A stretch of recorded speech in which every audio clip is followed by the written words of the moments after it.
This week on utalk, many of you have commented on our latest edition of Reporter, which focused on the dramatic situation of migrants in Calais in northern France. Fleeing wars and dictatorships, more clandestines than ever are seeking refuge in Europe, where politicians complain a lot about the situation but appear powerless. Among your questions, we got one from Samir, who asks, what is the EU doing to handle these migratory flows? And one from Claude, is Europe able to take in these refugees? What's problematic for the European Union is that it's still desperate for a common immigration policy. There's a whole range of measures, but they're often non-binding. An agency called Frontex manages cooperation at Europe's external borders, and that involves a vast and highly disputed security apparatus.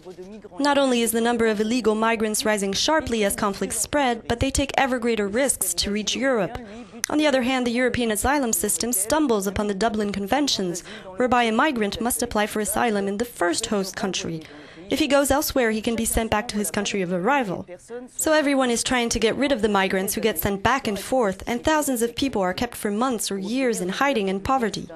Obtaining a proper visa is a real obstacle course, and a very lengthy one. And when you're fleeing war or dictatorship, finding a safe haven is an emergency. Regarding the EU's capacity to welcome more migrants, Europe is aging, and some countries need more workers. It's also a matter of how refugees are spread out. It can be very uneven from one country to another.